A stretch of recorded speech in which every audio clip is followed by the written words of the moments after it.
అమ్మా బఅద్ లాంటివి ఇప్పుడు దేశంలో కనిపిస్తున్న ఇస్లామీ ఒక రూపురేఖలు దీని మదారిస్ ద్వారానే మిరుగుతం అయినవి. ఒకవేళ ఈ మదారిసులు లేకపోతే ప్రస్తుతం చెడబాట్లు అలవాట్లు అన్నీ మనకు సోకి మనం నాశనం అయ్యేవాళ్ళం. అందుచేత ఇస్లాంను ఈమాన్ను రంకించాలనే తలంపుతో ఉలమాయే దీన్ ఈ దీని మదారిస్లను స్థాపించారు. ఇంకా ముస్లిం సమాజాన్ని దీని మదారిస్తో జత చేసి మన దేశాన్ని శాంతిని కాముక్యం దేశంగా మార్చారు. దీని మదారిస్లపై నేడు వాదిస్తున్న ఆరోపణలతో దీని మదారిస్కు ఎటువంటి సంబంధం లేదు. శాంతిని స్థాపించడానికి, శాంతిని పరిరక్షించడానికి, దేశ అభివృద్ధికి దీని మదారిస్ల ప్రాముఖ్యం ఎంతో ఉన్నది. చరిత్రలో దీని మదారిస్ సాధించిన ప్రగతి మరొకడ మనకు కనిపించదు.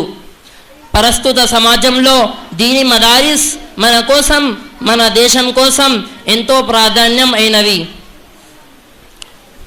వాటిని గౌరవం ఇవ్వడానికి, వాటికి విలువ ఇవ్వడానికి మన అందరికీ కర్తవ్యం. ప్రధానంగా ముస్లిం సమాజం తమ పిల్లలకు దీని తాలీం నేర్పించడానికి మీరు మరియు మీ పిల్లలు దీని మదారిస్ వైపు తమ దృష్టిని కేంద్రీకరించాలి. లేకపోతే దీన్ మరియు ఇస్లాం ఒక ఉనికిని మనం నాశనం చేసే వాళ్ళుగా మిగిలిపోతాము. అల్లాహ్ తాలా ముస్లిం సమాజాన్ని మన అందరికీ ఇటువంటి క్లిష్టం అయిన పరిస్థితిలో అర్థం చేసుకునే మనసివ్వాలని కోరుచున్నాను. ఆమీన్. వఆఖిరు దఅవానా అనిల్ హమ్దులిల్లాహి రబ్బిల్ ఆలమీన్.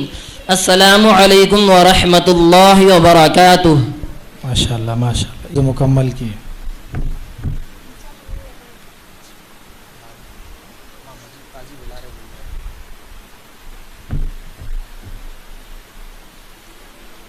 और रोज़ाना फजर में ये पौ पारा कुरान सुनाते हैं यहाँ पर. अभी तक 3 कुरान मुकम्मल होने जा रहे हैं इंशाअल्लाह. अभी तकरीबन पारे 27 चल रहा है. सूरह वाक़िया गालिबन ख़त्म हुआ. रोज़ाना पौ पारा सुनाते हैं फजर की नमाज.